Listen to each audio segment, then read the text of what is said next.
आज का जो वचन है हमारा, विन द बैटल। हम लोग को क्या करना है? हर लड़ाई को जीतना है। पिछले दिनों में हम लोग देखे थे, क्या देखे थे पिछले दिनों में? हम लोग सीखे थे ना? किसके बारे सीखे थे? किसी को याद है? हाँ, याकूब के बारे में। और क्या? अय्यूब के बारे सीखे थे ना? पिछले बार हम लोग अय्यूब के बारे सीखे थे, जोब के बारे, कि किस प्रकार उसके जीवन में ताड़ना आया, तकलीफ आया, और किस प्रकार परमेश्वर और शैतान के बीच में डील हुआ, लेकिन कौन जीत गया? अय्यूब। ठीक है। और आज हम और आप भी जीतना चाहते हैं, हम लोग को भी जीतना है। ठीक है। और ये प्रभु चाहता है कि हम लोग हर लड़ाई को जीते, और आज उसी बात को हम लोग देखेंगे। हम लोग को हर लड़ाई को जीतना है। ठीक है। इसलिए थोड़ी देर ध्यान से सब लोग बैठेंगे। वचन हम लोग को मिलता है लूका का रचित सुसमाचार, लूका का रचित सुसमाचार, उसका 11वां अध्याय, लूक 11:21, उसका 21। We have to win every battle. ठीक है। हर एक लड़ाई हमको और आपको जीतना है। लूका रचित सुसमाचार 11 उसका 21 में, जब बलवंत मनुष्य हथियार बांधे हुए अपने घर की रखवाली करता है तो उसकी संपत्ति बची रहती है। क्या बोल रहा है? जब बलवंत मनुष्य हथियार बांधे हुए अपने घर की रखवाली करता है तो उसकी संपत्ति बची रहती है, पर जब उससे बढ़कर कोई और बलवंत चढ़ाई करके उसे जीत लेता है तो उसके वे हथियार जिन पर उसका भरोसा था छीन लेता है और उसकी संपत्ति लूटकर बांट देता है। जो मेरे साथ नहीं वह मेरे विरोध में है, और जो मेरे साथ नहीं बटोरता वह बिखेरता है। यहाँ पर बहुत ही क्लियरली परमेश्वर का वचन इस बात को बतला रहा है कि जब बलवंत मनुष्य हथियार बांधे हुए अपने घर की रखवाली करता है, घर में जब चोरी या डाकू लोग जब आते हैं, चोर लोग जब आते हैं, एक व्यक्ति जो सचमुच में बलवान है, शक्तिशाली है, सामर्थ्य है, हर तरह का हथियार से लैस है, तो क्या चोर लोग चोरी कर पाएगा? नहीं कर पाएगा। वही चीज को यहाँ पर बतलाया जा रहा है कि अगर कोई व्यक्ति, कोई बलवंत मनुष्य अगर हथियार बांधे हुए अपने घर की रखवाली करता है तो उसका संपत्ति बच जाता है। लेकिन अगर उससे भी ज्यादा शक्तिशाली व्यक्ति आकर के उसके ऊपर अगर हवा बोल देता है या डाल देता है, उसके ऊपर घात करता है, तो क्या होता है?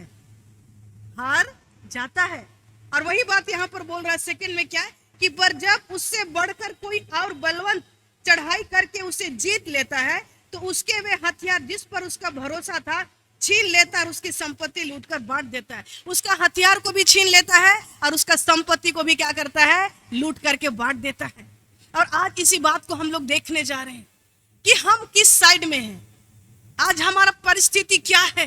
परमेश्वर का वचन कितना डायरेक्टली यहाँ पर हम लोग को बोल रहा है कि अगर हम बलवंत रहेंगे, अगर हम शक्तिशाली रहेंगे, तो कोई भी हमको और आपको हरा नहीं सकता, कोई भी आपका आशीष को लूट नहीं सकता, कोई भी आपका बरकत को छीन नहीं सकता। लेकिन आपको बलवंत होने की आवश्यकता है, आपको बलवंत होना है। और आज हम लोग देखेंगे उन्हीं सब बातों की, कैसे हम लोग बलवंत हो सकते हैं, कैसे हम लोग हर लड़ाई को जीत सकते हैं। जब तक इस दुनिया में रहेंगे, हमारा और आपका लड़ाई निश्चित है। हमको और आपको लड़ना है प्रतिदिन। ये आत्मिक युद्ध, ये शरीर का लड़ाई नहीं है। हमको किसी को तलवार लेके मारना नहीं है, किसी का खून बहाना नहीं है। लेकिन आज वचन में हम लोग सीखेंगे कि कैसे हम लोग उस आत्मिक लड़ाई में, जो कि हमारे और आपके लिए हर दिन हमें फेस करना पड़ता है, हर दिन हमें गुजरना पड़ता है, वो लड़ाई को हम लोग हर दिन कैसे करेंगे? जीतेंगे। किसके द्वारा? पवित्र आत्मा की सामर्थ के द्वारा। और सबसे पहले हमको इस बात को जानना है कि कई बार लोग आज धोखे में रहते हैं धर्म को लेकर के। ठीक है। कई बार लोग धर्म को लेकर के धोखे में रहते हैं, और कई बार धर्म के कारण से वो लोग ठोकर खाते हैं।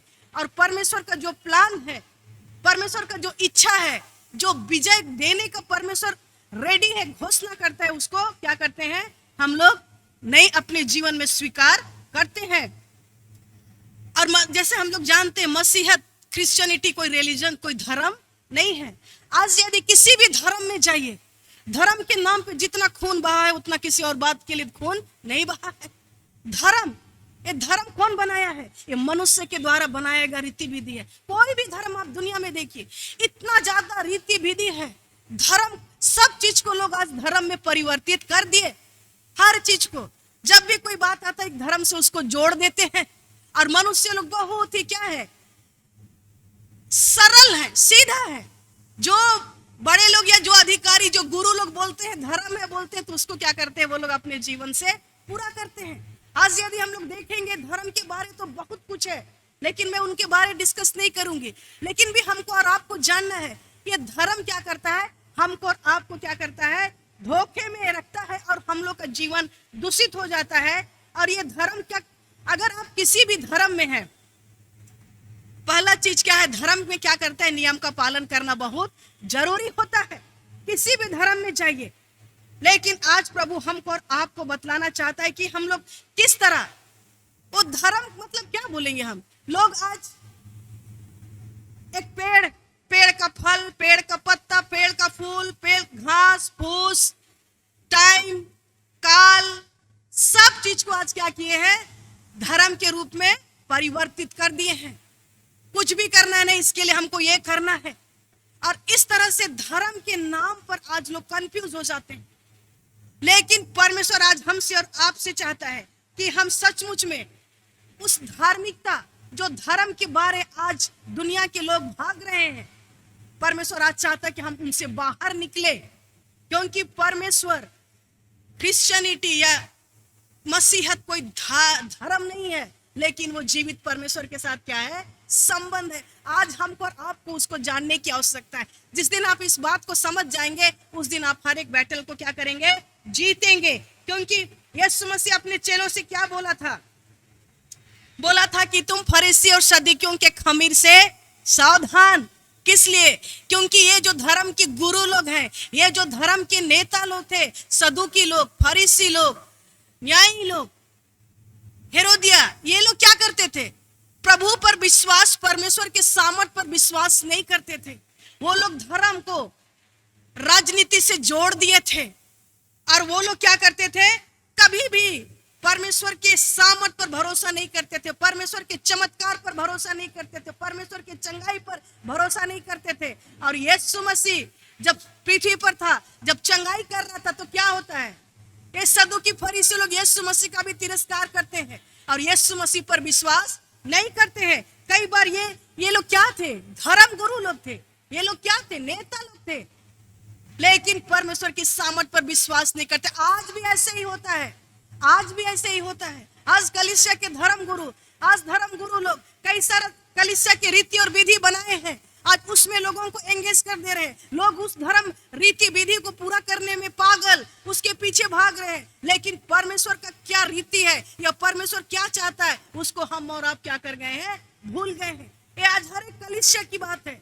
जिस प्रकार यीशु मसीह के साथ सदूकी फरीसी लोग प्रभु यीशु मसीह पर विश्वास नहीं करते थे, वो लोग धर्म का काम को ज्यादा महत्व देते थे और धर्म का काम को ज्यादा महत्व देते थे। और क्या करते थे, सांसारिक बातों को प्रायोरिटी देते थे, पश्चाताप को जानते थे, लेकिन वो अनैतिक काम को वो लोग छोड़ना नहीं चाहते थे। वो अनैतिक काम, वो गलत काम, पाप को कंटिन्यू करना चाहते थे। और इस तरह से धर्म के साथ धर्म का काम को राजनीति से जोड़ करके सब कुछ को उलट और पुलट कर दिए थे। लेकिन आज हम और आप इस बात को सीखने जा रहे हैं कि आज हमें कैसे हर एक लड़ाई को जीतना है। और ये शैतान का जो लड़ाई है वो धर्म से नहीं है, ठीक है।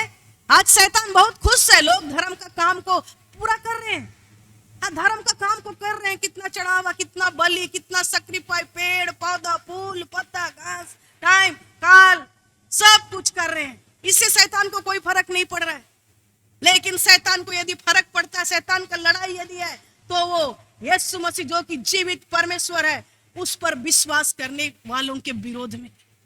आज उसका लड़ाई सिर्फ सच्चाई, क्या है सच्चाई, यीशु मसीह एक जीवित परमेश्वर है और यीशु मसीह जीवित परमेश्वर विश्वास करने वालों के विरोध में उसका षड्यंत्र है, उसका लड़ाई है। और वो क्या है, प्रभु यीशु मसीह एक जीवित परमेश्वर है, जी उठा परमेश्वर है। आज वो सामर्थ्य परमेश्वर है और वो हमको कहाँ मिलता है? परमेश्वर के वचन में। इसलिए धर्म के काम और धर्म के नाम पर ठोकर मत खाइए। आइए हम उस परमेश्वर के वचन जो कि जीवित है, वो परमेश्वर का सामर्थ जो कि शक्तिशाली और हमारे और आपकी परिस्थिति को बदलने का सामर्थ रखता है, वो सामर्थ पर और उस वचन पर और उस प्रभु यीशु मसीह के पुनरुत्थान की सामर्थ पर भरोसा करें, ना कि धर्म के कामों पर। क्योंकि धार्मिकता बहुत जरूरी है और परमेश्वर चाहता है कि हम लोग सच्चे आराधक के रूप में परमेश्वर के पास आए। और वो सच्चे आराधक जो परमेश्वर के बेटा और बेटी होते हैं, उनका पहला क्राइटेरिया क्या है? परमेश्वर से प्रेम करना, परमेश्वर से प्रेम करना। और यदि हम परमेश्वर से प्रेम करते हैं, परमेश्वर का वचन बोलता है यदि तुम मुझसे प्रेम करते हो तो मेरी आज्ञाओं को मानोगे। और ये परमेश्वर का वचन है। और आज पहला क्राइटेरिया हमारा और आपके लिए है कि हम लोग को परमेश्वर के साथ क्या करना है?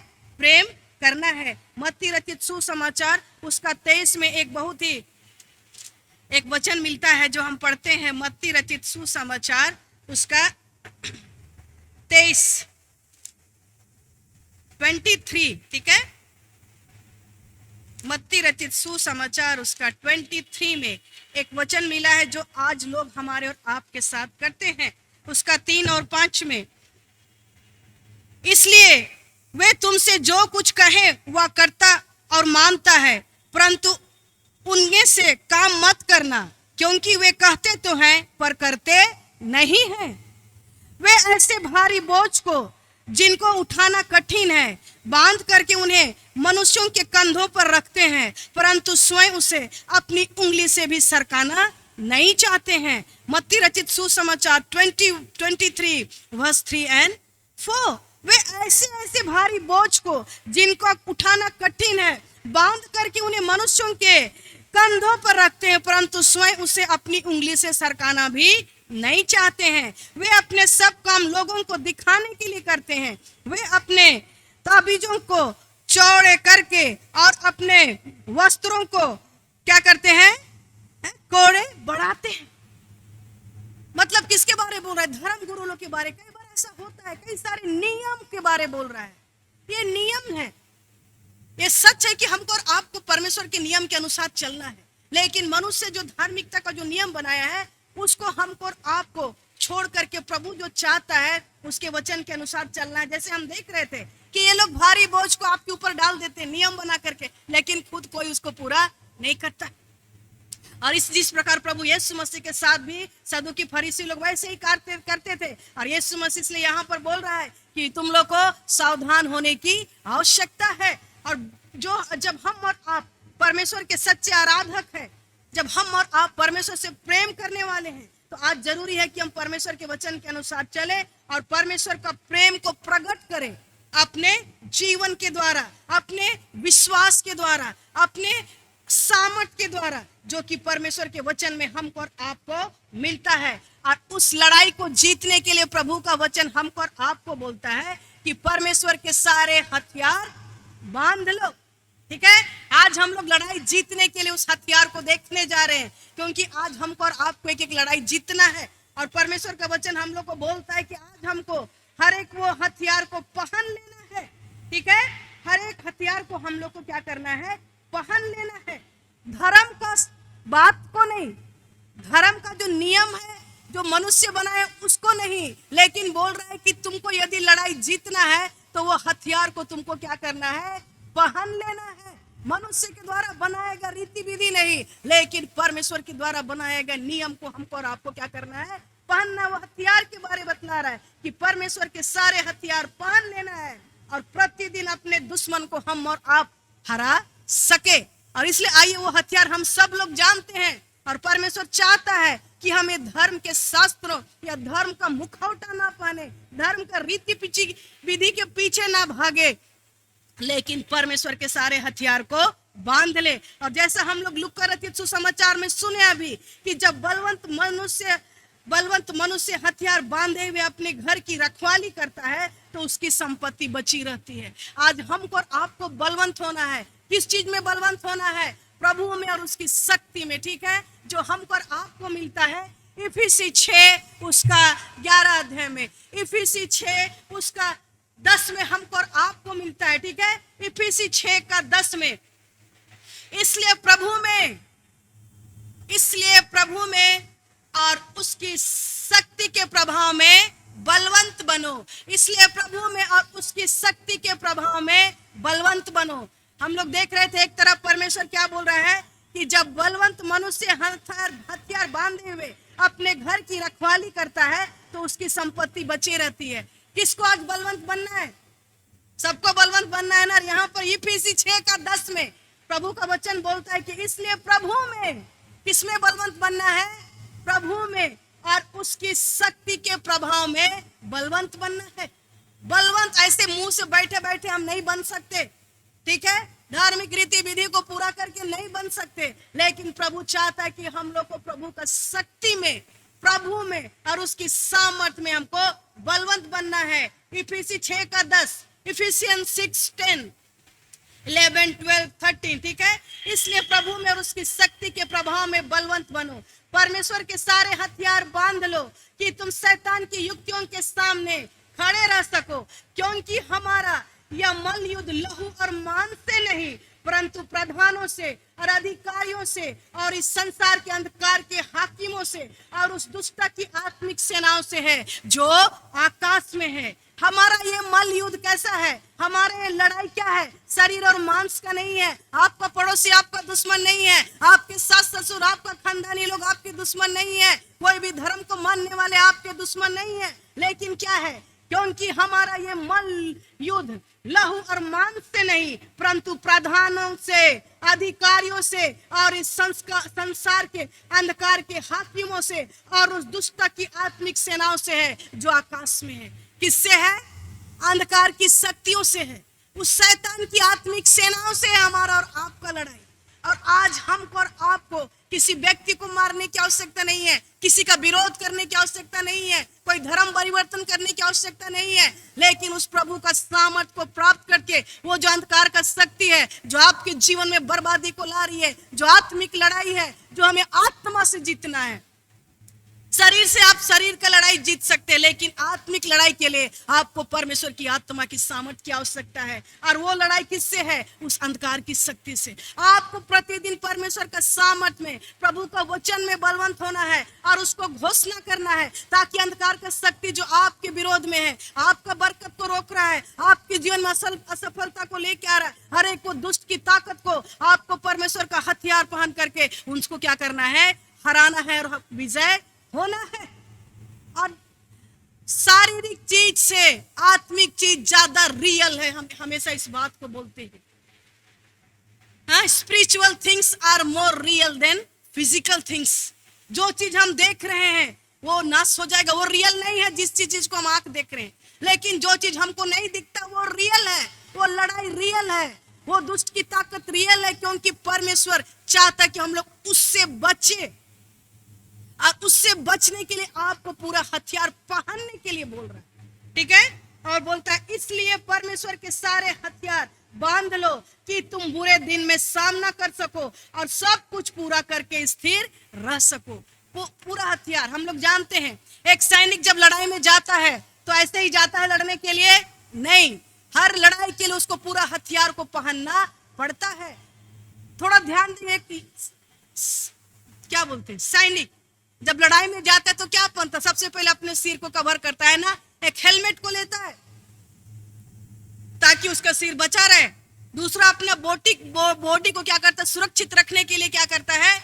जैकेट होता है, हम लोग ना बुलेट प्रूफ वाला जैकेट लेकर के पहनता, ताकि कोई गोली भी मारे तो ना लगे, कोई घात भी करे तो वहां चोट ना है। ये सैनिक लोग करते हैं, सबसे पहले अपने सिर को सुरक्षित रखते हैं, उसके बाद अपने शरीर मतलब अपने हृदय को सुरक्षित रखते हैं, और उसके बाद पैर में भी वो लोग कई तरह के हथियारों से लैस होते हैं, जूता भी पहनते हैं, साथ में क्या करते हैं? हथियार दोनों हाथ में रहता है उनका, है ना।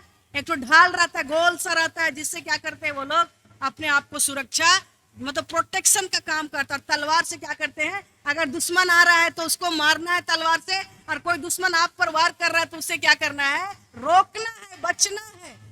सैनिक का यही काम है ना, हमेशा। और यही काम परमेश्वर हमको और आपको बोल रहा है आत्मिक लड़ाई के लिए।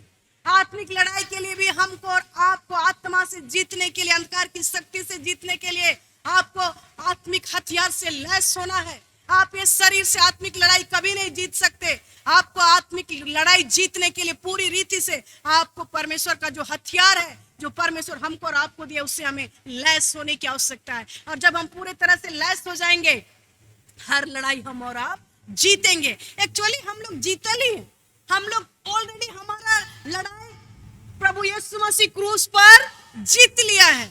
Everything done, everything complete cross के ऊपर। हमको सिर्फ एक स्टेप लेना, लेकिन वो स्टेप लेना भी हमको और आपको बहुत महंगा पड़ता है। कुछ करना ही नहीं, कुछ क्या करना, कुछ करना है, जो करना है वो तो यीशु मसीह कर दिया। शैतान के सर को कुचल दिया यीशु मसीह क्रूस के ऊपर। आज से 2000 साल पहले यीशु मसीह शैतान को हरा दिया, बीमारी को, सब कुछ को कंप्लीट कर दिया है। यीशु मसीह का काम पूरा हो गया है। लेकिन जब तक हम और आप इस पृथ्वी में रहते हैं, यीशु मसीह का नाम, यीशु मसीह का शक्ति, यीशु मसीह का सामर्थ जो पवित्र आत्मा के द्वारा हमारे आपके हृदय में रहता है, उसको इस्तेमाल करना है। ठीक है, इस्तेमाल जानना काफी नहीं है, हाँ, आपको इस्तेमाल करना। अगर एक सैनिक सारा हथियार से लैस है और चुपचाप रहेगा तो कुछ जीतेगा? नहीं जीतेगा। उसको काम करना है, एक्टिव रहना है। और आज हम और आपको भी वैसा ही बनना है। लेकिन कई बार हम लोग क्या करते हैं, कलीसिया या मनुष्य के धर्म के काम के पीछे भागते हैं और परमेश्वर का जो रिक्वायरमेंट है उसको हम लोग भूल जाते हैं। ठीक है, लेकिन आइए, पहला चीज क्या बोला है, क्या पहनना है। अगर हम और आप एक सैनिक है, परमेश्वर के योद्धा है, तो हमको और आपको पहला चीज जो परमेश्वर का वचन हम लोग को इफिसियों में मिलता है, इफिसी का 6:14 में, इसलिए सत्य से अपनी कमर कस करके। पहला हथियार आपके जीवन का क्या है? सत्य आपके जीवन में होना बहुत जरूरी है। आपका कमर को सत्य से कसना है। एक सैनिक का कमर यदि कसा हुआ नहीं रहेगा, टाइट नहीं रहेगा, कभी भी वो लड़ाई नहीं जीत सकता। और पहला हथियार, आत्मिक हथियार जो क्या है, सच्चाई आपके जीवन में होना है। और यदि सच्चाई आपके जीवन में नहीं है तो आप हर लड़ाई आप क्या करेंगे, हारेंगे। सोचिए एक बार, कोई बच्चा है, खेल रहा है, क्रिकेट खेल रहा है या फुटबॉल खेल रहा है, बहुत अच्छा खेलता है, खिलाड़ी है, उसका सिलेक्शन हो करके पहुंच गया है वर्ल्ड कप खेलने। अभी वहां पर क्या है, जब वो खेल रहा है तो उसका कमर क्या है, हा? ढीला है, उसका जो बेल्ट है वो लूज है। एक्सीलेंट खिलाड़ी, हा?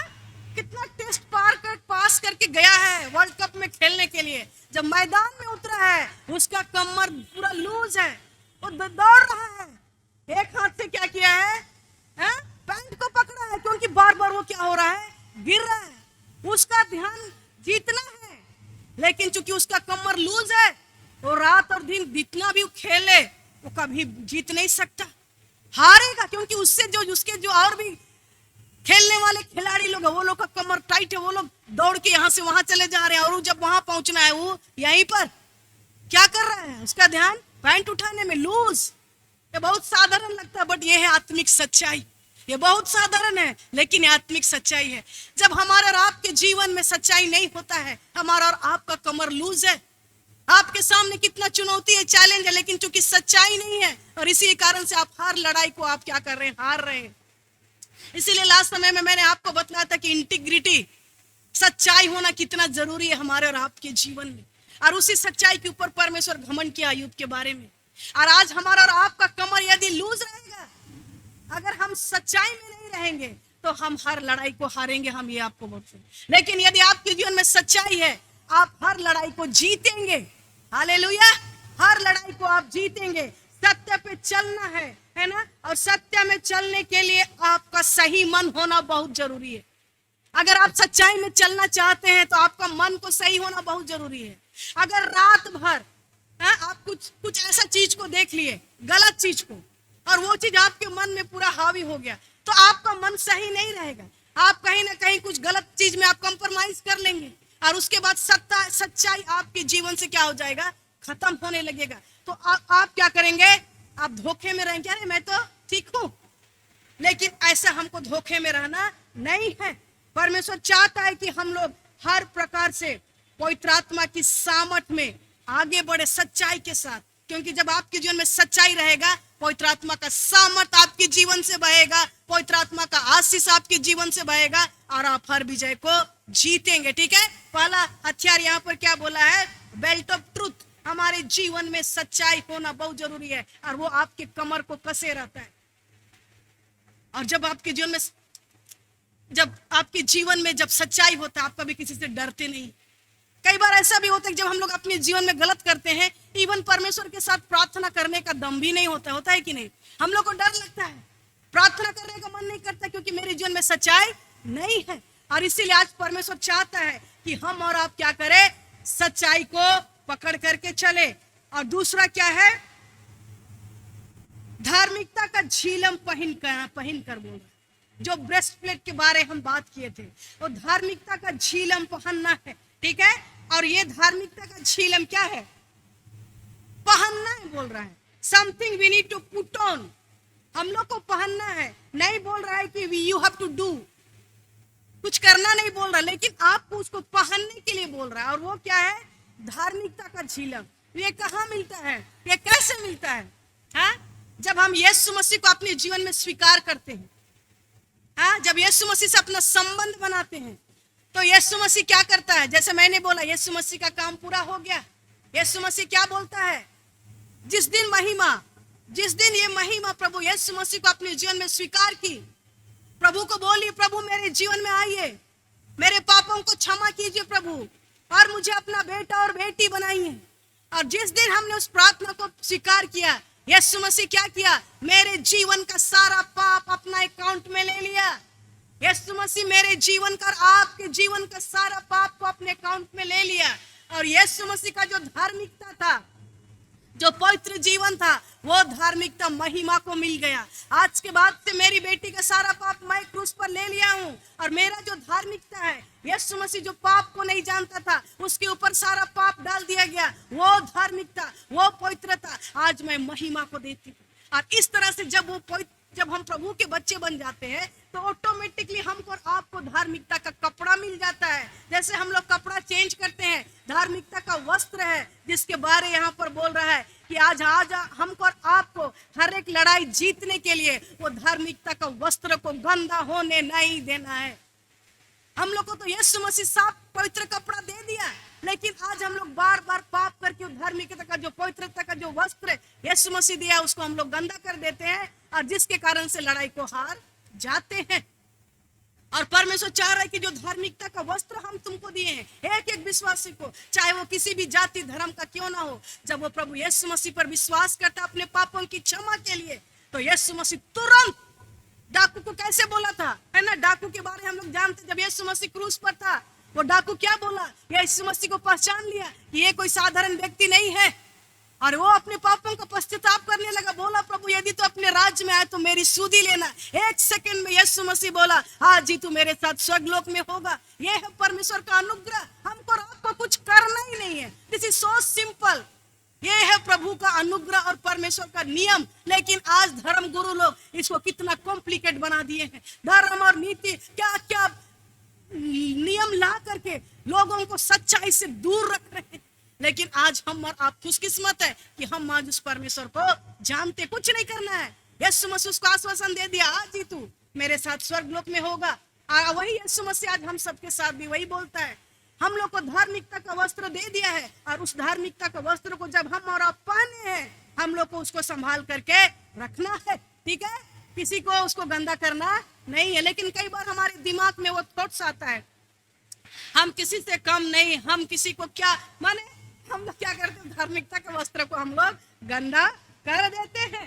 हम लोग अपने बात पर अड़े रहते हैं, हम ही ठीक है ना, हम ही ठीक है, हम जो बोलेंगे वही ठीक है, नीति विधि में हम लोग चले जाते हैं। लेकिन जी नहीं, आइए हम लोग परमेश्वर के प्रेम में भर जाए, परमेश्वर के सामर्थ में भर जाए। और हमारा और आपका धार्मिकता सिर्फ कौन है? यीशु मसीह। हम धर्मी नहीं है, केवल एक ही परफेक्ट है, वो है प्रभु यीशु मसीह।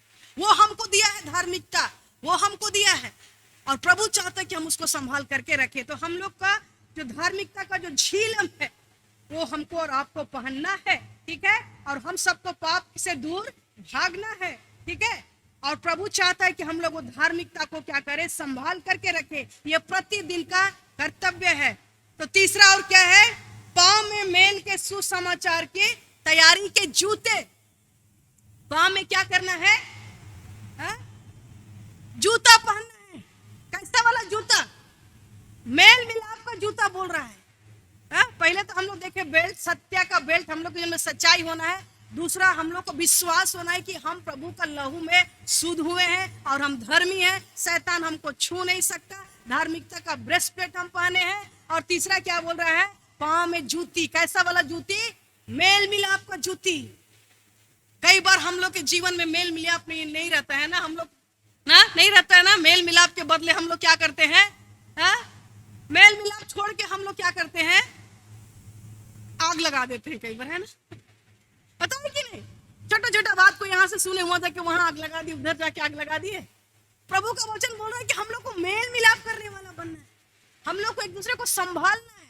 ठीक है, गलती हुआ, बट हम लोग को उनको संभालना है। आप ऐसा मत कीजिए, उसको और भी ज्यादा हमें बड़ा नहीं करना। बोल रहे हैं पांव में मेल के सुसमाचार के तैयारी के जूते। कहीं भी आप जा रहे हैं, क्या आप मेल कराने वाले हैं? परमेश्वर का वचन बोलता है कि धन्य है वे जो परमेश्वर मेल कराने वाले हैं, क्योंकि वे परमेश्वर के पुत्र कहलाएंगे। हमारा पांव किधर जा रहा है? लड़ाई करने के लिए भाग रहा है? किसी के जीवन में कुछ दोष लगाने के लिए भाग रहा है? या परमेश्वर का वचन लेकर के प्रार्थना के लिए भाग रहा है? मेरा पांव कहाँ है? धन्य है वो पांव जो सुसमाचार सुनाते हैं, प्रचार के लिए जाते हैं। आज ये पांव का बहुत बड़ा रिस्पॉन्सिबिलिटी है। हो सकता है आपकी दृष्टि में कुछ नहीं, लेकिन परमेश्वर की दृष्टि में सब अंग का बहुत ही महत्वपूर्ण योजना है। और आज यहाँ पर बोल रहा है कि हम लोग का पांव में क्या होना है? मेल का सुसमाचार पहनना है, शांति का सुसमाचार पहनना है। कई बार ऐसा होता है कि हम लोग क्या करते हैं? कई लोग को चोट भी पहुंचाते, लेकिन परमेश्वर चाहता है हम लोग इस पांव से, इस सुसमाचार से कितनों को शायद कुचले होंगे, है ना? कितनों को कुचले होंगे, कितनों के जीवन में बर्बादी को लाए होंगे, लेकिन आइए उन सबको हम लोग छोड़ दे। अगर ये काम कंटिन्यू रहेगा, अपने पांव से गलत काम करना, तो आप हर लड़ाई को आप क्या करेंगे? हारेंगे। इसलिए इस काम को हमको छोड़ना है। गलत काम के लिए पांव को आगे बढ़ना नहीं है। कई बार ऐसा सिचुएशन आएगा, आपका पांव गलत काम की ओर आगे बढ़ेगा, आपको रोकना है। मेरा पांव क्या है? मेल कराने वाला है। मेरा पांव जाएगा तो सुसमाचार प्रचार के लिए जाएगा। मेरा पांव आगे बढ़ेगा तो भलाई के लिए बढ़ेगा। ये बहुत जरूरी है, ठीक है? हमारे पांव का जूती कैसा है? मेल मिलाप का जूती, ठीक है? और उसके बाद जैसे प्रभु का वचन बोला, धन्य है वे जो मेल कराने वाले हैं, क्योंकि वे परमेश्वर के पुत्र कहलाएंगे, ठीक है? पहला हथियार क्या था? कमर में सच्चाई का बेल्ट होना है। दूसरा, धार्मिकता का झीलम पहनना है। तीसरा, पांव में मेल का सुसमाचार का जूती लेना है। और चौथा क्या है? इन सब के साथ विश्वास की ढाल लेकर स्थिर रहो। क्या बोल रहा है? विश्वास का ढाल। ये ढाल जो क्या करता है? उधर से दुश्मन आपके विरोध में कुछ भी षड्यंत्र किया है, हो सकता है जलबान, अग्निबान, वायुबान, कुछ। आजकल इन दिनों सब तरफ लोग परेशान है, जादू टोना अंधकार की शक्ति से। हर कोई एक दूसरे का बर्बादी में लगा हुआ है। लेकिन आपके पास यदि विश्वास का ढाल होगा, तो भी शैतान का तीर आपके तरफ आएगा, आप उसको क्या करेंगे? रोकेंगे। वो आप तक नहीं पहुंचेगा, आपके परिवार को घात नहीं कर, क्योंकि आप बलवंत है कि नहीं? प्रभु में और उसकी शक्ति में आप बलवंत है। कभी भी आप उस ढाल से क्या कर सकते हैं? प्रोटेक्ट कर सकते हैं। लेकिन आपको विश्वास को बढ़ाने के लिए परमेश्वर का वचन को जानना है। जो चीज आप नहीं जान रहे उसके बारे में कैसे विश्वास करें? जिस चीज को आप जानते नहीं उस पर कैसे विश्वास करें? और उस परमेश्वर को जानने के लिए आपको बाइबल और परमेश्वर का वचन को खाना पढ़ना बहुत जरूरी है। क्योंकि वो विश्वास कैसे बढ़ता है? वचन सुनने से। आप यदि अपने विश्वास को बढ़ाना चाहते हैं, आपको प्रतिदिन वचन पढ़ना है, परमेश्वर का बात को सुनना है, और उसी से आपका विश्वास बढ़ेगा। विश्वास मसल्स के जैसा होता है, एक दिन में नहीं बढ़ता है। कितने लोग यहाँ पर जिम जाते हैं, आपको पता है कितना मेहनत करना पड़ता है मसल्स बढ़ाने के लिए। एक दिन में मसल्स बढ़ता है? नहीं। विश्वास मसल्स की जैसा, एक दिन थोड़ा सा बढ़ेगा, दूसरा दिन और थोड़ा सा बढ़ेगा, तीसरा दिन बढ़ेगा और बढ़ेगा। लास्ट में आपका विश्वास इतना बढ़ जाएगा कि आपको कोई हिला नहीं सकता। क्योंकि वचन बोलता है धर्मी जन विश्वास से जीवित रहेगा। परमेश्वर के पीछे चलने के लिए, परमेश्वर के साथ चलते हुए इस संसार में विजय जीवन जीने के लिए विश्वास बहुत जरूरी है। वो विश्वास के बिना आप परमेश्वर को खुश नहीं कर सकते, ठीक है। तो वो विश्वास क्या करेगा, आपको प्रोटेक्ट करेगा। एक भी हथियार आपको घात नहीं करेगा यदि आपका विश्वास मजबूत है। लेकिन उस विश्वास को मजबूत करने के लिए आपको प्रतिदिन चर्च आना है, ताकि आप परमेश्वर का वचन को सुने, जाने और आपका विश्वास बढ़े। आपको परमेश्वर का वचन प्रतिदिन पढ़ना है और वचन को पढ़ के भूलना नहीं है, उसको अपने जीवन में उतारना है, उसको अपने जीवन से पूरा करना है। तब जाकर के आप प्रभु की शक्ति में आप बलवान बनेंगे, ठीक है। विश्वास का ढाल वो परमेश्वर का वचन का ज्ञान नहीं, लेकिन क्या है, परमेश्वर का सामर्थ पर भरोसा करना है, ठीक है। और इसलिए हम लोग को बहुत जरूरी है कि हम लोग परमेश्वर का विश्वास में आगे बढ़े, है ना। विश्वास मसल्स की तरह होता है, थोड़ा सा होता है फिर बढ़ेगा। जैसे जैसे आप करेंगे आपका विश्वास वो बढ़ेगा। और इसके लिए आपको प्रभु के साथ समय व्यतीत करना है, ठीक है। और इन सब बातों के साथ विश्वास की ढाल लेकर स्थिर रहो, स्थिर भी रहना है। प्रभु पर विश्वास कर रहे, प्रार्थना किए, लेकिन दूसरा दिन कहीं और भाग रहे। कभी भी आपके जीवन में जब समस्या आएगा ही नहीं आएगा, मैं नहीं बोलूंगी, जब समस्या आता है पहला चीज आप प्रार्थना कीजिए विश्वास के साथ। प्रभु मेरा ये समस्या है, मेरा ये आवश्यकता है, ये बीमारी है, प्रभु के चरणों को पहला स्थान दीजिए, क्योंकि आप उस पर विश्वास करते हैं। और जब आप पहला स्थान प्रभु को देंगे, प्रभु आपको सहायता करेगा। उसके बाद किस व्यक्ति के पास आपको जाना है, कहां पर कौन आपको सहायता करेगा, प्रभु उस तरीके से लोगों के माध्यम से ही आपके जीवन में आश्चर्य करेगा। लेकिन हम लोग गलती क्या करते हैं, कुछ समस्या आया, हम लोग फट से किसी व्यक्ति के पास चले गए और बाद में जब थक जाते हैं तब सोचते हैं अरे हम तो इस बात के लिए प्रार्थना ही नहीं की। और जब हम लोग टूट जाते हैं, प्रार्थना करते, प्रभु फिर से द्वार खोलता है, ठीक है। तो इसीलिए क्या करना है, विश्वास क्या करना है, हमको और आपको प्रभु पर विश्वास करना है। सबसे पहला स्थान किसको देना है, परमेश्वर को, क्योंकि इसी से आप इस बात को साबित कर पाएंगे कि आप प्रभु पर विश्वास करें। मुंह से तो बोल रहे विश्वास करें, लेकिन काम कुछ और करें, वो नहीं होना है, ठीक है। अगर आप सच में विश्वास करें, और ये मैं तो विश्वास फेथ गेम खेलती हूँ, ये मेरे मिनिस्ट्री का 20-25 साल का एक्सपीरियंस है। मैं सिर्फ आज जो भी हूँ जस्ट विश्वास, हर चीज के लिए विश्वास, और विश्वास करने के लिए पैसा नहीं लगता, ठीक है। और इसीलिए आज अगर आपके पास विश्वास रहेगा तो आप एक तो महल भी खरीद सकते हैं, जेट भी खरीद सकते हैं, प्रभु का कार्य में बहुत आगे भी बढ़ सकते हैं, प्रभु का सामर्थ में भी आप आगे बढ़ सकते हैं, आपके जीवन से भी चमत्कार होगा, ठीक है। लेकिन आपको आवश्यकता है कि उस विश्वास को में चले, ठीक है। पांचवा हथियार क्या है, द हेलमेट ऑफ साल्वेशन, उद्धार का टोप। पांचवा हथियार क्या बोल रहा है, सिर का जो हेलमेट, गाड़ी चलाते हैं ना, बाइक चलाते हैं तो सरकार का नियम, कितना ट्रैफिक पुलिस लोग कितना परेशान करता है, हेलमेट नहीं रहने से कितना तकलीफ ना। एक्सीडेंट जब होता है तो सिर को बचना बहुत जरूरी है। बाकी तरफ लोग कुछ भी नहीं पहनता, लेकिन सिर को बचाने के लिए ये सबसे बड़ा आपका हथियार है।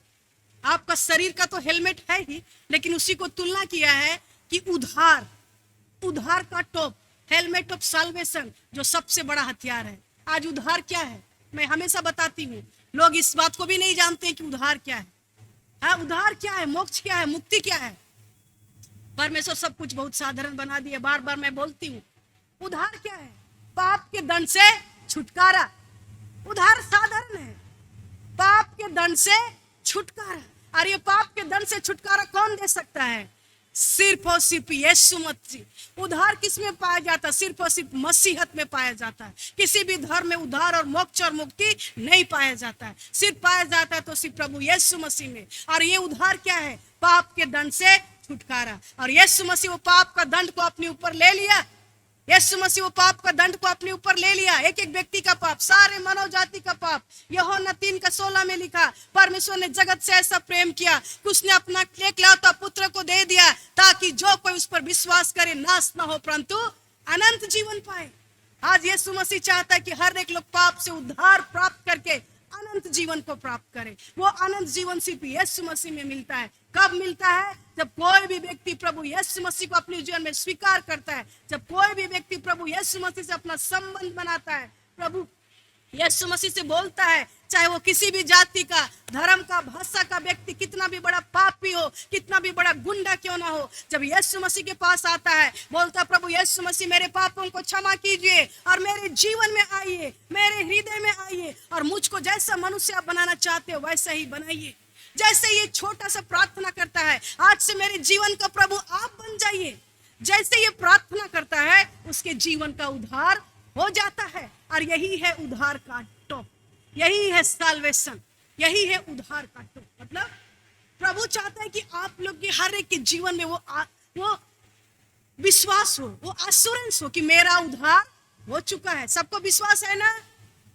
हाँ है ना, कि हमारा उद्धार हो चुका है। कैसे उद्धार हुआ है? यीशु मसीह को अपने जीवन में स्वीकार करने के द्वारा। कैसे स्वीकार किया? प्रार्थना करके। कैसे स्वीकार किया? बपतिस्मा लेकर के। तो इस तरह से ये क्या है? उद्धार का टोप क्या है? आपके सिर को प्रोटेक्ट करता है और ये आपका उद्धार हो चुका है, मतलब आप सेफ हैं। आप हर लड़ाई को क्या करेंगे? जीतेंगे। ये परमेश्वर के प्रभु यीशु मसीह के साथ व्यक्तिगत संबंध, ठीक है। और छठवां क्या है? आत्मा का तलवार जो परमेश्वर का वचन है ले लो। ये छठवां हथियार क्या है? क्या है? तलवार, ठीक है। ये तलवार है। तलवार से हम लोग क्या करते हैं? घात करते हैं ना। तलवार से क्या करते हैं? घात करते हैं। तो जब दुश्मन आपके पास आएगा, विश्वास से तो आप रोक करके रखे हैं, लेकिन आपको क्या करना है? उसको घात भी करना है जब आवश्यकता पड़ेगा। तो वो क्या है? आत्मा का तलवार क्या है? परमेश्वर का वचन। और इसलिए मैं बार बार बोल रही हूँ कि अगर आप वचन नहीं जानेंगे कहां से घात करेंगे। पिछले दिनों भी हम लोग सीखे थे कि जब हम लोग वकालत में जाते हैं, कोर्ट में जाते हैं, कुछ भी बोलने से चलेगा? नियम प्रभु का जो वचन है उसको तो हमको और आपको बोलना है। और आज यहाँ पर वही है, बोल रहा है कि आत्मा का तलवार जो परमेश्वर का वचन है ले लो। आपको खाली प्रार्थना नहीं करना है, खाली लड़ाई नहीं करना है। हर परिस्थिति में परमेश्वर का वचन को स्मरण करता है, क्योंकि आत्मा का जो तलवार है वो परमेश्वर का वचन है, जिसको हमको बहुत ही कुशलता से क्या करना है? कुशलता से क्या करना है? इस्तेमाल करना है। शार्प। आपका तलवार तेज है ना भोथा है? आपका तलवार तेज है या फिर भोथा, मतलब उसमें कोई तेज नहीं है। हम लोग पिछले दिनों में सबोपदेश की पुस्तक में ये बात को भी देखे थे कि अगर हथियार तेज होता है, तलवार तेज होता है, तो एक बार मारने से ही क्या होता है? कट जाता है। लेकिन अगर भोथा होता है, तेज नहीं होता है, कितना भी मारो कटता नहीं है। तो आज आपको अपने आप को तेज करना है। आपका तलवार तेज कब होगा? जब आप परमेश्वर का वचन को स्मरण करेंगे और उस वचन को इस्तेमाल करेंगे। एक बार मारेंगे शैतान क्या हो जाएगा? भाग जाएगा। एक बार मारेंगे बीमारी क्या हो जाएगा? भाग जाएगा। वो है आत्मिक लड़ाई। परमेश्वर का वचन को इस्तेमाल करना और उसको बोलना। शैतान को सुनना है, अंधकार की शक्ति को सुनना है कि हम लोग परमेश्वर के बच्चे हैं और परमेश्वर का वचन में वो क्या है? सामर्थ है, ठीक है। जब आपके जीवन में तकलीफ आएगा, कमी घटी आएगा, भजन संहिता 23 में सुबह हम लोग सुने, यहोवा मेरा चरवाहा है, मुझे कोई घटी नहीं है। शैतान आपके जीवन में बर्बादी लाएगा, बोलेगा अरे तुम तो इतना प्रभु पर विश्वास करते, तेरा घर में खाने को नहीं है। आप बोलेंगे भजन संहिता 23 में लिखा है, यहोवा मेरा चरवाहा है, मुझे कुछ घटी नहीं होगी। और जब आपका विश्वास परमेश्वर देखेगा, आपका खत्ता कभी खाली नहीं रहेगा। विधवा के बारे में हम लोग जानते हैं, जितना दिन अकाल था उसका आटा और तेल कभी कम नहीं हुआ था। आज परमेश्वर हमको और आपको, आपके परिवार में वैसा ही आशीष देना चाहता है। पैसा बड़ी बात नहीं है, धन दौलत बड़ी बात नहीं है, उसमें परमेश्वर का आशीष बड़ी बात है। और वो आशीष परमेश्वर हमको और आपको देना, लेकिन कब? जब आप उस वचन को इस्तेमाल करेंगे। परमेश्वर जब आपके जीवन में तकलीफ आएगा, बीमारी आएगा, यशायाह 53:5 में लिखा है, उसके कोड़े खाने से हम चंगे होते हैं। उस बोलिए उसको कि यीशु मसीह के कोड़े खाने से हम चंगे होते हैं। उसको अपने जीवन में लीजिए। अंधकार की शक्ति शैतान को सुनाना है कि हम यीशु के कोड़े खाने से हम क्या हो रहे हैं? चंगे हो। जब आप ऐसा बोलेंगे, आपका बीमारी छूमंतर, क्योंकि यीशु के कोड़े खाने से हम और आप चंगे होते। यही है आत्मिक लड़ाई। आपको वचन को इस्तेमाल करके एक लड़ाई को जीतना है। मत्ती रचित सुसमाचार 7:7 में क्या लिखा है? मांगो तो तुम्हें दिया जाएगा। मांगना है। प्रभु आपका वचन बोलता है, मांगो, मैं मांग रही हूँ, मुझको चाहिए। आपको क्या चाहिए? वो आप और परमेश्वर का बीच का बात। जो भी चाहिए प्रभु को बोलिए, प्रभु आप कहें मांगो तो तुम्हें दिया जाएगा। आज तक तुमने मेरे नाम से कुछ नहीं मांगा, मांगो ताकि तुम्हारा आनंद पूरा हो। प्रभु हमको और आपको आनंदित करना चाहता है, प्रभु हमको और आपको खुशी देखना चाहता है, लेकिन आवश्यकता कि हम उसके वचन का इस्तेमाल करें और उसको क्या करें, मांगे। हथियार तलवार के जैसा परमेश्वर का वचन इस्तेमाल किया जाता है। ठीक है, दुश्मन लोग जब आते हैं, हाँ, कभी कभी लगता है कि अरे मैं अकेला, मेरा कोई नहीं। भजन संहिता 121 का 1 में क्या है, मैं अपनी आंखें पर्वतों की ओर लगाएंगी, मुझे सहायता कहां से आएगी, परमेश्वर की ओर से जो आकाश और पृथ्वी का करता है। शैतान कान में बोलेगा, अरे तू तो अकेली है, तेरे को तो कोई देखता नहीं। परमेश्वर का वचन बोला, अरे भजन संहिता 21 में मेरा परमेश्वर बोल रहा, मुझे सहायता कहां से मिलेगा। हाँ, परमेश्वर की ओर से जो आकाश और पृथ्वी करता है। एक एक समाधान का, एक एक समस्या का समाधान आज परमेश्वर के वचन में। अगर आपके दुश्मन आपके पीछे पड़े हैं, भजन संहिता 140, भजन संहिता 121, कितना सारा ऐसा वचन है जहां पर आप प्रभु बोलता है कि संकट के समय में पुकारूंगा और तू मेरी महिमा करने पाएगा। और इसीलिए आइए अपना तलवार को तेज करें। बोथा तलवार रहेगा, कुछ नहीं कर पाएंगे। आपके आगे दूसरा लोग निकल जाएंगे और आप वही जगह। ठीक है, तो इसीलिए बहुत जरूरी है कि हम लोग को अपने को शार्प करना है। याद रहेगा सबको, पहला हमारे और आपके जीवन में सच्चाई होना बहुत जरूरी है। ठीक है, पाप के साथ, झूठ के साथ खिलवाड़ ना करें। एक झूठ बोले, शैतान को छेद मिल गया, आपके जीवन का सारा आशीष को लेके चला जाएगा। और यदि आपके जीवन में सच्चाई, आयुब के जीवन में परमेश्वर कैसे बाड़ा बांध करके रखा था, आपके धन संपत्ति पर, आपके बिजनेस पर, आपके हेल्थ पर, हर चीज में, आपके बच्चों के जीवन में परमेश्वर का सुरक्षा होगा और आप कभी हारेंगे नहीं। पहला चीज, आपके कमर में वो सच्चाई होना है, सत्य का वो बेल्ट होना है। दूसरा, विश्वास का क्या, झीलम, धार्मिकता का झीलम होना है। और क्या होना है, मेल के सुसमाचार के जूते पहनना है, विश्वास का ढाल लेना है, उद्धार का टोप। आपको 100% ये अश्योरेंस होना है कि मेरे जीवन का उद्धार हो चुका है। इसका मतलब क्या है, आपको ये विश्वास करना है कि यीशु मसीह मेरे हृदय में है, वो मेरे जीवन का प्रभु है। कभी भी उसको अपने से अलग ना करें। जहां आप अलग करेंगे, शैतान को वहीं पर क्या अवसर मिलेगा। कभी भी अपने से इस विश्वास को अलग ना करें। हमेशा इस बात को समझे कि परमेश्वर पवित्र आत्मा मेरे हृदय में है। ठीक है, और उसके बाद क्या है, विश्वास का ढाल और आत्मा का जो तलवार है, वचन है, उसको लेना है। ठीक है, क्योंकि हम लोग को आज जो नियम परमेश्वर बना करके रखा है उस लड़ाई को जीतने के लिए, उसको यदि आप जीतना चाहते हैं तो इन सब हथियार से आपको लैस होना है। और 7वां हथियार क्या है, प्रार्थना। आत्मा में प्रार्थना करते रहो और हर समय हर प्रकार से आत्मा में प्रार्थना और विनती करते रहो। और इसीलिए जागते रहो कि सब पवित्र लोगों के लिए लगातार विनती किया करो। अपने लिए भी करना है, पवित्र लोगों के लिए करना है, अपने देश के लिए करना है, अपने समाज के लिए करना है। प्रार्थना से बड़ा कोई शक्ति नहीं है। 24 आवर्स कहीं भी आप जा रहे हैं, प्रभु से प्रार्थना करते रहिए, चौकस रह करके। ठीक है, क्योंकि प्रभु चाहता है कि हम लोग हर लड़ाई को जीते। और आइए हम लोग उस हथियार को सचमुच में अपने जीवन में ले ले और हर एक शैतान का जो षड्यंत्र है, शैतान का जो तीर है, उससे प्रतिदिन हम लोग बचे। मत्ती रचित 11 का 28-30 में सब कोई ध्यान से सुनेंगे। इसमें लिखा है, हे सब परिश्रम करने वाले और बोझ से दबे हुए लोगों, मेरे पास आओ, मैं तुम्हें विश्राम दूंगा। मेरा जुआ अपने ऊपर उठा लो और मुझसे सीखो, क्योंकि मैं नम्र और मन में दीन हूं, और तब तुम अपने अपने मन में विश्राम पाओगे। क्योंकि मेरा जुआ सहज और मेरा बोझ हल्का है। आज धर्म के नाम पर कई सारे लोगों के जीवन में कई सारे बोझ हैं। यीशु मसीह बोल रहा है चेलों को कि सदूकी धर्मी और फरीसी के उन क्या बोले थे सुबह हम, सदूकी और फरीसी लोग का जो धर्म है, खमीर है, उससे क्या करो, बच के रहो। प्रभु बोल रहा वो बोझ बहुत भारी है, उसको तुम नहीं उठा सकोगे। मेरे पास आओ, मेरा जुआ हल्का है। कितना बड़ा परमेश्वर का प्रतीक है। हम लोग इधर उधर भटकते हैं कई सारा बोझ को लेकर के, लेकिन परमेश्वर बोल रहा है कि सब कुछ कंप्लीट हो गया कलवरी की क्रूस पर।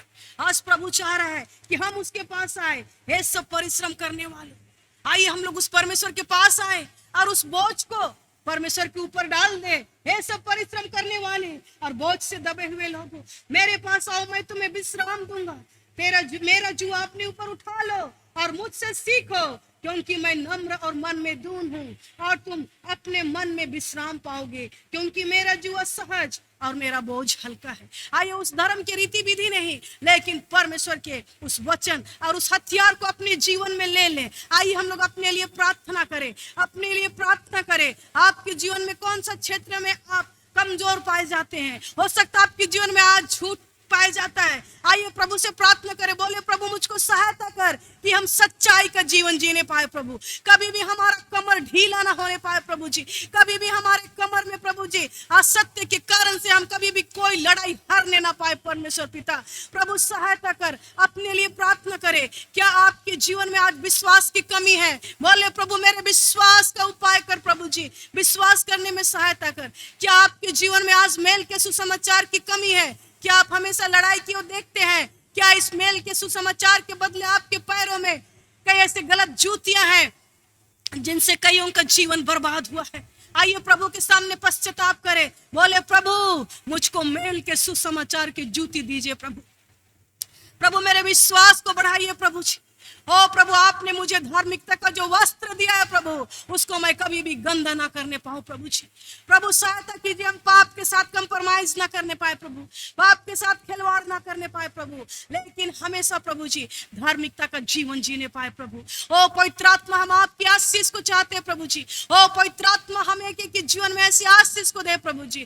कई बार प्रभु जी हमारे जीवन में ऐसे बोझ रहते हैं प्रभु जी जिसको हम उठा नहीं सकते प्रभु जी। कई ऐसे बोझ रहते हैं प्रभु जी, हमारा खुद का बोझ, परिवार का बोझ, कलीसिया का बोझ, रीति विधि का बोझ प्रभु जी, लेकिन आप कहा है प्रभु मेरा बोझ हल्का है, उसको ले लो। मेरा जुआ हल्का है ताकि तुम अपने जीवन में विश्राम पाओगे, ताकि तुम्हारे उस लड़ाई में जीतोगे। प्रभु आपकी सामर्थ में बलवंत कर एक एक को परमेश्वर पिता, एक एक को अपनी शक्ति से भर प्रभु जी। एक एक के जीवन में नया काम कर परमेश्वर पिता, एक एक पर अपनी अनुग्रह को दे प्रभु जी। हर एक लड़ाई हम लोग आपकी शक्ति और सामर्थ में जीतने पाए प्रभु जी। हर एक प्रकार की गलत बातों से प्रभु जी एक एक को बचा करके रखिए परमेश्वर पिता। हम सभी आपके पास आए हैं प्रभु जी, आप पर विश्वास करके, आप पर भरोसा करके पिता। हमारा कोई नहीं आपके सिवा प्रभु, और इसलिए प्रभु हम पर दया कर प्रभु, एक एक पर दया कर प्रभु जी। जितने हम आज आपके वचन को सुनते हैं प्रभु,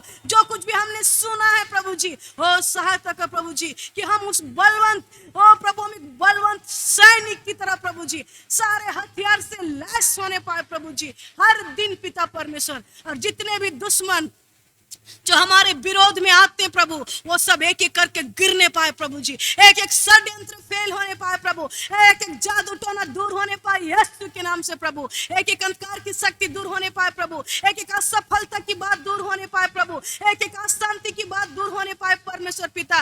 एक एक अशुद्ध आत्मा से एक एक को बचा प्रभु जी। एक एक के जीवन में नया काम कर प्रभु जी, ताकि हम लोग एक एक दिन प्रभु जी, हर दिन प्रभु ओ परमेश्वर पिता आपकी उस विजय की घोषणा करते हुए प्रभु जी अपने जीवन में सफल होने पाए। Oh hallelujah, oh glory glory glory glory of father lord. प्रभु हम आपके पास आए हैं प्रभु, एक एक को स्वीकार कर पिता, एक एक को स्वीकार कर right now set them free Lord. एक एक को आजाद कर प्रभु जी, सारे बंधन टूटने पाए, सारे श्राप टूटने पाए प्रभु जी। ओ प्रभु हर एक प्रकार का अहंकार, हर एक प्रकार का घमंड, हर एक प्रकार का लड़ाई और झगड़ा, हर एक असत्य की आत्मा, अविश्वास की आत्मा यीशु के नाम से दूर होने पाए प्रभु जी।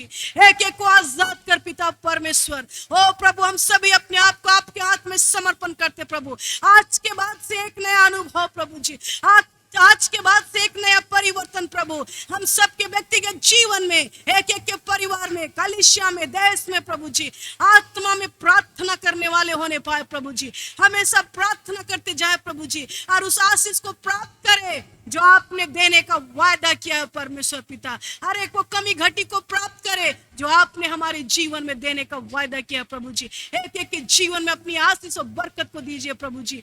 धन्यवाद फिर एक बार प्रभु, हम सबके जीवन को अपने हाथ में लेने के लिए सारा आदर महिमा हम आपको देते हैं प्रभु।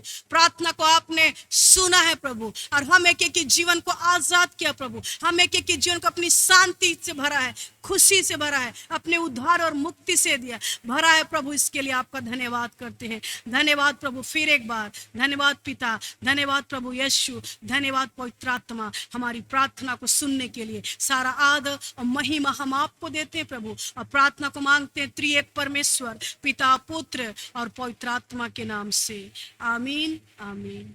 प्रभु आप सबको आशीष दे। Thank you.